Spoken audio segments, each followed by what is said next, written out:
Hello and welcome back to another episode. Indeed, welcome back to the guest bedroom where I have my N64, my SNES and my Megadrive set up. Because today I really fancy playing Batman Returns on the Megadrive. Now this game came out in 1992 and it is of course the computer game of the movie, Tim Burton's excellent sequel to Batman. And to this day, it remains one of my favourite Batman films of any kind. The gothic, twisted circus kind of a sensibility and the aesthetics of that film are fantastic. Even though Batman does sort of blow people up in the film, it's still a great Batman movie, and certainly better than some of the stuff that Joel Schumacher would do, for example, with Batman and Robin. Anyway, this is the game, and yes, it came out in 1992, but one of my fondest memories of this game is the fact that I didn't get it immediately. I couldn't, in fact, play this game when it first came out. I had to wait. Now, this is basically one of my fondest game rental memories, my earliest nostalgic memories of renting computer games. Because you've got to remember, in the early 90s, game stores, retail outlets that were dedicated to selling computer games were more or less unheard of. You might get the occasional toy store that would sell some computer games, but probably only the most popular ones. So Sonic the Hedgehog, for example, was absolutely everywhere in the smaller toy stores. If you were really lucky, maybe once a year, perhaps twice a year maybe, you might get to go out of town to a retail park and go to a Toys R Us, which was like, going to child heaven, and there they might have a section or maybe even a whole aisle, if you were super lucky, dedicated to computer games. But even then, it wasn't guaranteed because the market wasn't established as it is today. It just wasn't seen as something which any store really had to do. And so you get these weird sort of halfway houses sort of situations appearing, like newsagents, for example. In addition to selling newspapers and magazines, they might rent videos and video games. And that is precisely where I got this game from, a local newsagent back in day. This was also actually a time when I was first introduced to the character of Batman. I'd recently seen Batman Year 2, my friend's graphic novel. Joseph Patterson was his name, and he actually could see I was so immediately enamored with the character of Batman that he actually gave me his copy. One day I just simply turned up at school and there it was on the desk, wrapped up in brown paper with my name on it, and he just said, clearly you love this character more than I do. And that began a lifelong love of the character of Batman. And so I was on the lookout for anything Batman, I was on the lookout for any opportunity to play new computer games, and that's where these two things sort of converged in my life. Of course, I was aware of the movie coming out, but I was too young to go and see it. I was only 8 years old at the time in 1992. But the game, now that's something that I could hopefully get my hands on. And I remember most days when we went to school, looking and pressing my face against the glass of the car window as we went past a housing estate, like a newly built estate just outside of town. Our school was in the countryside, so we'd have to drive past it every single morning. And my friend Jamie Blinkhorn lived in that housing estate. Jamie and Mark Blinkhorn. Jamie was in my class, and I always had this sort of sense that he was really lucky because that housing estate also contained the newsagents that rented computer games, and in my head at least, he was always renting new games. Of course he wasn't. It was an expensive prospect. But you like to sort of imagine that other kids have it better than you when you're a kid. And in my mind, Jamie Blinkhorn was constantly playing the latest, greatest Megadrive titles. And anyway, so one night I on the way home, I think maybe at the beginning of a half-term week off, I sort of just chanced my arm and said to Mum, "Can we rent a computer game?" And she said, "Yeah, sure." So we made the turn. We went into the estate, went to the newsagents, and I had no real idea what I was looking for. But when I saw this box on the shelf, I knew that I simply had to rent it. and I'm happy. I'm really happy to say that I wasn't disappointed. Like I'd played Batman computer games actually on Joseph's. For example, he had like a tape-based computer game machine. I think it might have been an Atari or an Amiga or something. And there was a Batman game on that, which was just simply awful. It was a terrible, terrible game. And that kind of set the standard for what I was expecting from a Batman game. And this one totally was not that. I was really, really pleased. First of all, I was pleased because of the graphics. The aesthetic is fantastic. From what I'd seen of the Tim Burton movies, obviously I hadn't seen either of them yet, it seemed, it's got that sort of gothic, grim, dare I say even realistic sort of look to it. Obviously different standards for realism back then, on a 16-bit console. The music was kind of passable, although it's not really something that you focused on, or I focused on when I was 8 years old playing Megadrive games.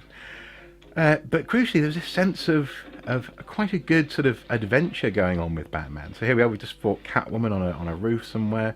Now we're in some sort of abandoned building being attacked by clowns on unicycles. I had a sense that somehow I was playing as Batman, if that makes any sense. Now this is the sort of feeling that would later be replicated when I played the Arkham games, so Arkham Asylum, Arkham City. That's when actually you got to feel like you were Batman. But this is the closest I'd ever experienced. And as a 3-day rental back in 1992, 1993, I was simply ecstatic. And so, as soon as a few years later, I had some pocket money, I bought this game secondhand from the local market, and this is the copy that I bought back then. Now, I suppose as a grown-up, I guess, in 2018, playing this game, it really isn't the best. It is a bit clunky. It's a bit awkward in places. As ever with Batman games, actually, the grappling is one of the most difficult elements, and yet it's an element that you really rely on for survival. For example, that was quite difficult. And then there were some really unfair things, like these sort of steam pipes that are leaking. There's no discernible pattern to some of them. So you'll think, okay, 1, 2, 3, okay, that's the pattern, and then up will come a random 2 blast or something like that.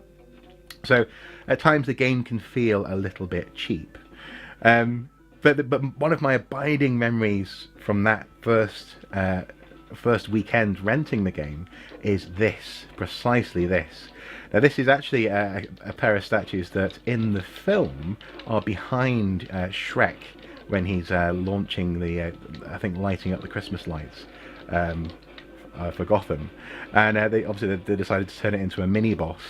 But this was the part of the game that I simply could never get past. When we got the rental, I was incredibly frustrated. I think on the Monday when we took the game back, I was not happy because it didn't really feel as though I got very far into the game, and actually, obviously, I'm not very far into the game. But precisely this screen is what I was hoping to be able to beat when I bought that game eventually. Probably when I was about 11 maybe, when I finally was able to get a copy. Now, it's all about the timing, as is so often the case with bosses, obviously.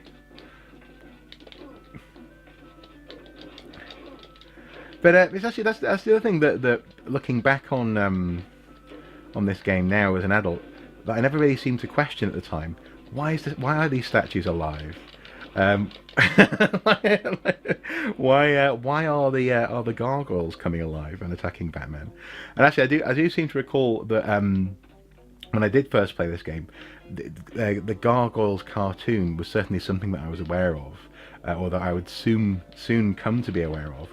And I always sort of in my head sort of thought, well, that's what's attacking Batman, is these living gargoyles from the cartoon. It was like I think when you're a kid, you're much more comfortable with the idea of worlds crossing over, that in a way that you don't really necessarily always allow yourself to do when you're an adult. The idea of sort of Batman and He-Man fighting, for example, wasn't something that was too uncomfortable for me back then. Now, something which I do like about this game is the use of Batman's utility belt. So if you press start, his utility belt comes up at the bottom of the screen there. On the far left, where it's blank, that's where you have normal batarangs. Then you have smoke bombs. You have like a bat storm that you can unleash from your cape in the middle. You have that's the like a grappling line, I do believe, so you can sort of shoot right and left and grapple from place to place, which would probably help in those awkward swinging moments, so you can just grapple from one part of the screen to the other. And then you also have the lock-on batarang, which is something that does turn up in the movie, and that is used as evidence of Batman killing the Ice Queen, I believe, by Danny DeVito's Penguin. Who also actually, incidentally, the Penguin in Batman Returns always freaks me the hell out. I mean, I never quite understood, when I first saw the film as a kid, I never really understood his his perversion, shall we say. I always just sort of thought he was a scary, freaky character, not least because, like he does things like bites the guy's nose, doesn't he? Look at that campaign manager. But the older I got, the more sort of really uncomfortable I became with his, like his attraction to Catwoman, with the whole idea of these sexual rights that he wants to do with her and I was going. But yeah, in the film, he uses one of the Batman's batarangs to sort of frame him for murder. Now, presumably, this is some sort of cathedral that we're in, with the with the haunted gargoyles. Go away. There we go. But again, I think the game holds up quite well. I am aware that there were at this time technically better versions of this game. For example, the SNES version is supposedly superior. The NES Batman game, I think, of the first movie, is supposed to be really good. But at the time, I wasn't aware of that stuff. As I say, I was scarcely able to get access to games in the first place, in terms of new games. So even if someone had said, well, there is technically a better version on the SNES, I'd been like, and? I don't have a SNES. I mean, the SNES that I've got in the room here, long-time viewers of this channel will know, is actually technically my brother-in-law's, which I have on long-term curation. No, he's been kind enough to basically give it to me, but I didn't have a SNES back then. Like one of my cousins did. I remember first seeing Link to the Past on his SNES, really wanting to play that game, but he wouldn't let me. And so yeah, Megadrive was all I had, and the Megadrive version was all I needed, and as I say, I don't think it's too bad at all. I love Batman's sprite. That's got a sort of slightly purpley look, which is similar to the NES game in that sense. The NES sprite is quite famous now. I think they've even made a figure of it, haven't they? And the I suppose one thing which is common to other Batman games is the slightly stiff way that he feels when you're maneuvering him. C is jump, B is attack on the Mega Drive controller, and A is use your gadget. Oh, I just wasted a batarang. Oh no! If you jump off something, you can hold A to glide, which is quite cool actually. And again, it's something which we would see again in the Arkham series later on, and which I found actually really reminded me of this game when I first played Arkham Asylum, and you can sort of glide around on the asylum grounds. It just reminded me of doing that as Batman. Oh no, Penguin!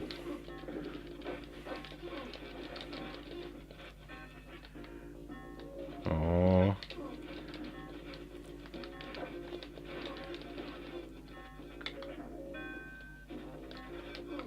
Now then, let's see if I can use my... Yeah! Take that. Oh. Oh, okay. Not too far back. We can do this.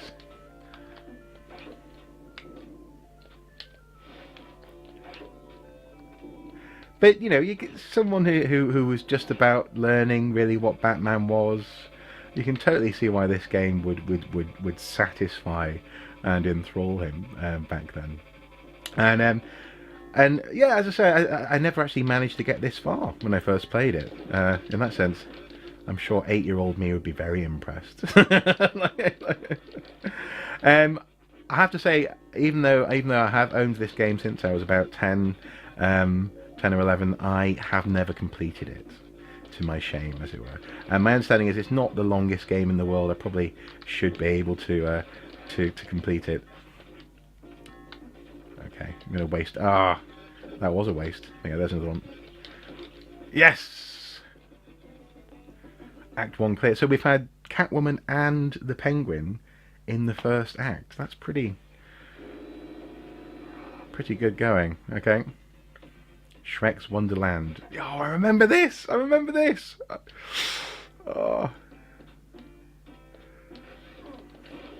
Oh, I also remember. Do you remember that in the movie when the Penguin's thugs include like the guy on the bike with the googly eyes and the skull? That was, you know, when he sort of shake his head and his eyes would wobble around.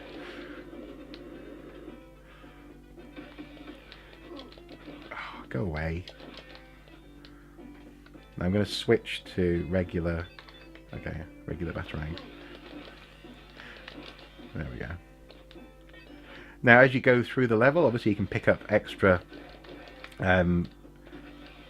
Batarangs and gadgets, which is pretty funky.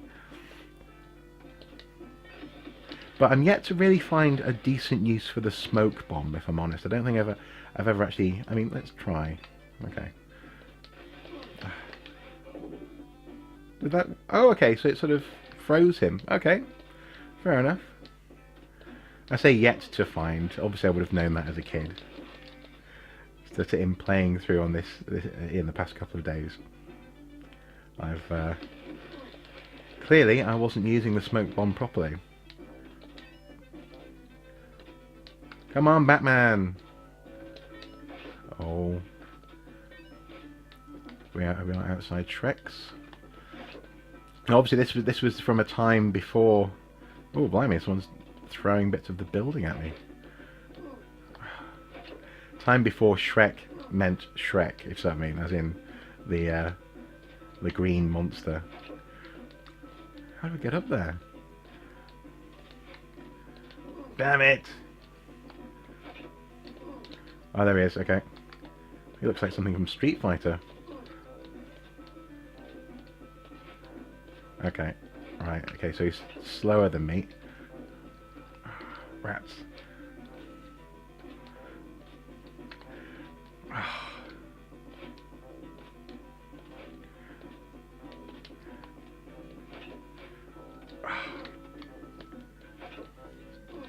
Ah! I got clearly jabbed by the guy's pointy shoes. Okay. Ah. Okay, can we get up there now? Yes! Smoke bomb. Ah! Okay, switch up tactics.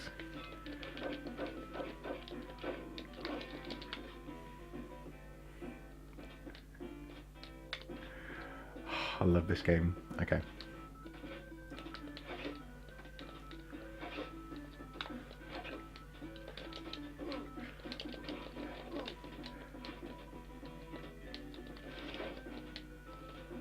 Back off, man. I'm Batman. Oh, I think a punch is 2 blocks of my life. That's no small thing. Okay, let's use the grapple. Ah. Yes! It's like Bane before Bane was Bane. Okay, so we're in the office now. We're in Shrek's office, and there are skating conquistadors apparently.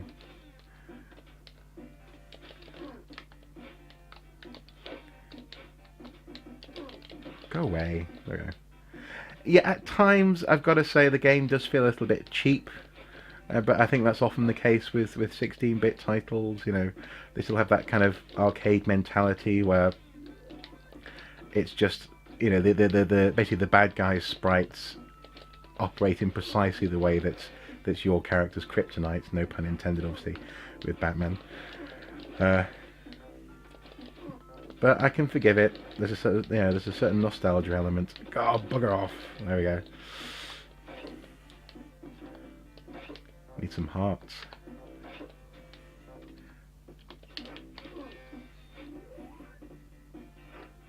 Ah! There we go. Oh, skating conquistador. Oh, can I get that guy?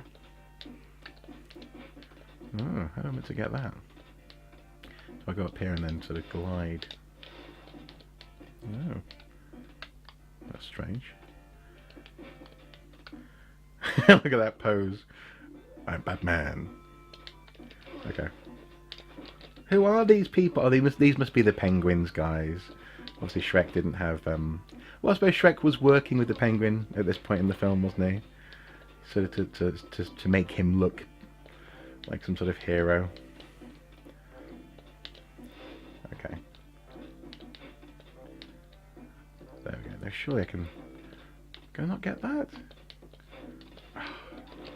Go away. Go away!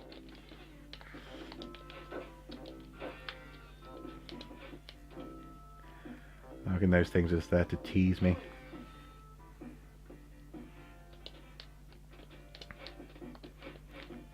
Nope. Nope. Oh, go away. There we go.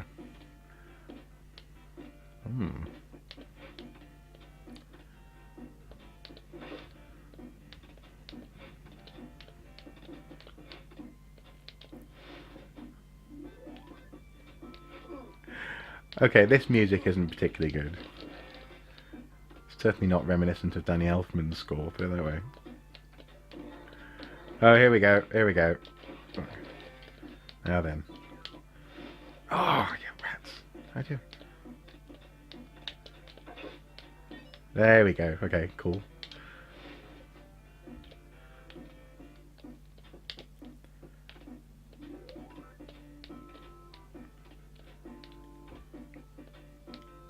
I do wish he'd walk a little bit quicker. He's a bit annoying in that sense. But I suppose it is, you know, it's kind of true of the rubber suit at this point. It was very inflexible. How do I get up there? Can I smoke bomb upwards? No. Okay, let's see.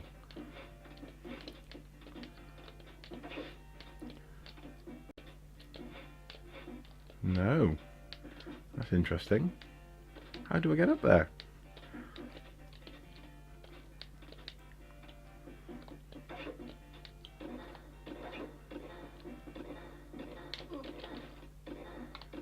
Really irritating. There we go. You see that sort of slight cheapness. It's just there was no way to do that without hurting yourself. Anyway, it is what it is. Okay. Oh no! This is not how Batman should behave.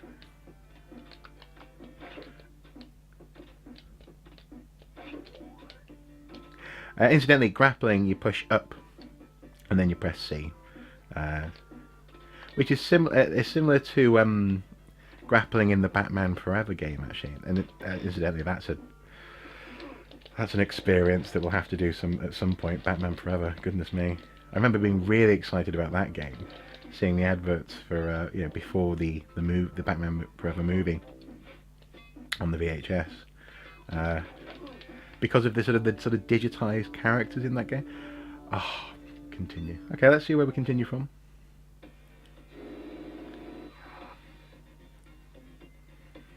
Oh, back at the beginning of Shrek's Wonderland. Should we leave it there for now? let's leave it there for now. Yeah, I remember being really excited about Batman Forever because of the digitized characters in that advert.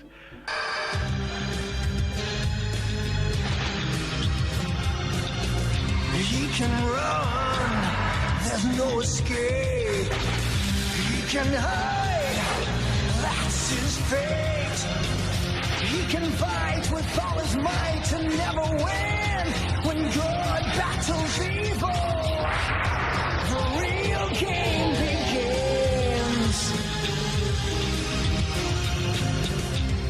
And it was just terrible, absolutely terrible. But anyway, that's another day, another vat of dishwater.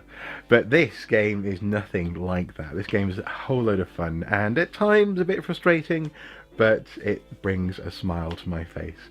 If you haven't tried it out, you really should. Batman Returns on the Megadrive. Incidentally, actually, just while we're here, I also recently, a couple of years ago, picked up this. It's a Batman Returns sort of Mega Drive joystick. It does work with the Mega Drive. It has the sort of the Genesis Mega Drive input, but it's useless. But it's part of the Cheetah character stick range. The Cheetah is the company. But you've got two buttons there, yellow buttons. You've got a sort of like a turbo switch just there, and then the best part is that Batman's sort of folded arms there. That is a button on Batman, so you can sort of use it as a joystick. And sort of, I've tried playing computer games with Batman as a joystick, and it's terrible. It really is. Even though it has the suction cups at the bottom to try and stick it to a table, it's just, frankly, it feels horrible. But apparently it is from the Batman Returns movie, though. So that's a little something I couldn't resist getting because I love this game so much. Batman Returns on the Mega Drive. Anyway, guys, as ever, until next time, do take care. Bye bye.